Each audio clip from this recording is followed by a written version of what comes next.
Всем привет, дорогие подписчики и гости моего канала. Сегодняшняя тема нашего видео — GSM репитеры.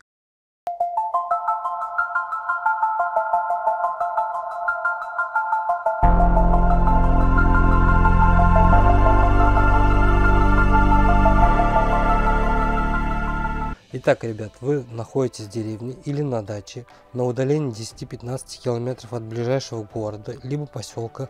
Проводной интернет к вам не заведен, сотовая связь еле ловит, а интернет либо ешка, либо его нет вовсе. Любой современный человек почувствует себя некомфортно. Для таких условий придумали GSM репитеры. Для начала, что такое репитер? Для чего нужен репитер? Репитер рекомендуется использовать в местах, где уровень сигнала сотовой связи оставляет желать лучшего.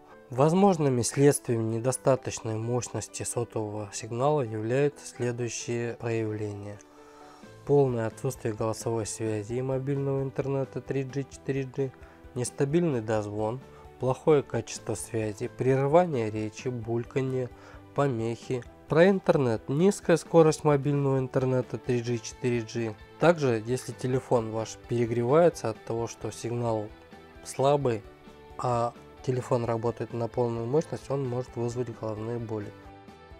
Как работает репитер? Говоря простым языком, устройство с помощью внешней антенны принимает сигнал в месте, где он есть, и повторяет его с помощью внутренней антенны в место, где его нет.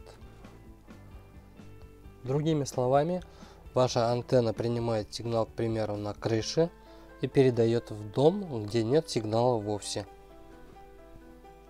К примеру, если в поисковике забить «купить GSM репитеры», то он вам выдаст огромное количество всяких вариаций этого устройства.